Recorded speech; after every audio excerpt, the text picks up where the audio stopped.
இவா குட்டி. Subscribe. ஒரு ஊர்ல ஒரு நாய் குட்டி இருந்துச்சு. அந்த நாய் ஒரு நாள் கடை வீதிக்கு போச்சு.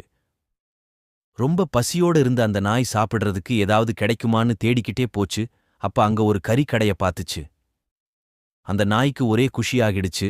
ஆகா, ஒரு கறி துண்டு கிடைச்சா எவ்வளவு நல்லா இருக்கும்னு நினைச்சு கீழே ஏதாவது கறி கிடக்கான்னு தேடி பாத்துச்சு. அப்பத்தான் ஒரு எலும்பு துண்ட பாத்துச்சு. அடடா, பெரிய எலும்பு துண்டு கீழே கிடக்கே, இதை எடுத்துட்டு போய் உடைச்சு சாப்பிடலாம்னு நினைச்சது.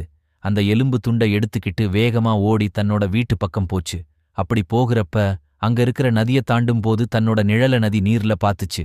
அடடா, இது என்ன, இன்னொரு நாய் என்ன மாதிரியே எலும்போட இருக்கே. இந்த நாயை துரத்திட்டா அந்த எலும்பும் நமக்கு கிடைக்குமேன்னு நினைச்சு கொலைக்க ஆரம்பிச்சிச்சு.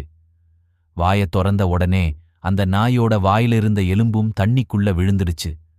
அப்பத்தான் அந்த முட்டாள் நாய்க்கு தெரிஞ்சது, அது இன்னொரு நாய் இல்ல, தன்னோட நிழல்தான்னு. அப்பத்தான் பெரியவங்க சொன்ன போதுமென்ற மனமே பொன் செய்யும் மருந்து அப்படிங்கிற பழமொழிக்கு அர்த்தம் புரிஞ்சது.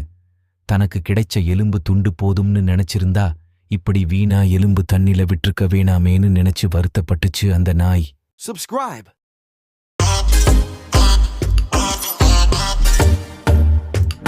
இவா குட்டி.